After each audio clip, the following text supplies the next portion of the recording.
Good news for the Saints Monday in the first injury report of the week. Taysom Hill and Mark Ingram both a full go Monday. Alvin Kamara and Ryan Ramczyk limited. All four are expected to play Thursday night, at least for now. Because my first takeaway from the Thanksgiving loss to the Bills is the obvious one. The Saints were just undermanned. Sean Payton is still an elite coach, but when the talent disparity is great enough, coaching doesn't really matter. My point is, there is no offensive concept that was going to enable that Thanksgiving lineup to move the ball against the Bills. They just weren't. And you could tell Sean Payton knew it. Twice in the first half, he tried stealing an offensive possession on fourth down, and both times he failed. Once, Tony Jones stopped on the run, and once he had the punter try to throw a pass. It was painful to watch. And along those same lines, we said this last week, it is time to change quarterbacks, and it does now appear the Saints will make the change. The NFL reported on Monday Taysom Hill is getting first-team reps this week.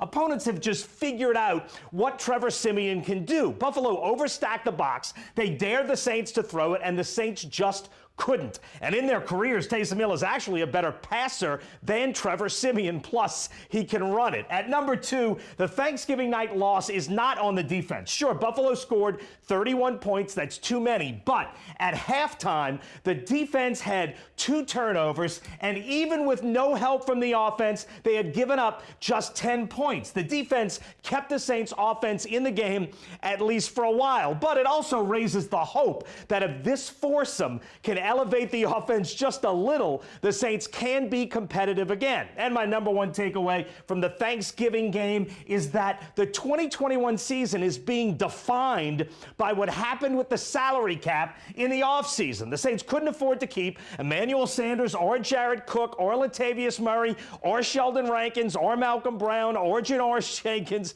and their replacements, while cheaper, are just not as good. So when the Saints lost their elite pieces, the drop-off was huge. And here's what happened. Back in 2014, the NFL salary cap was $133 million. Then in 2015, it went up to $143. That's 7.7% up. Then in 2016, the salary cap went up another $12 million, which is 8.4%. Then in 17, it went up 7.5%. So as you're making your budget for next year, you're following the trend. And the last 3 years, up 6.1%, then up 6.2%, then up 5.3%. So, as you're budgeting for 2021, it makes sense to assume the salary cap would go up somewhere in there, in that 5 to 6% range. But then this happened, and the NFL's revenue took a pretty substantial hit, and the salary cap actually went down almost 8%.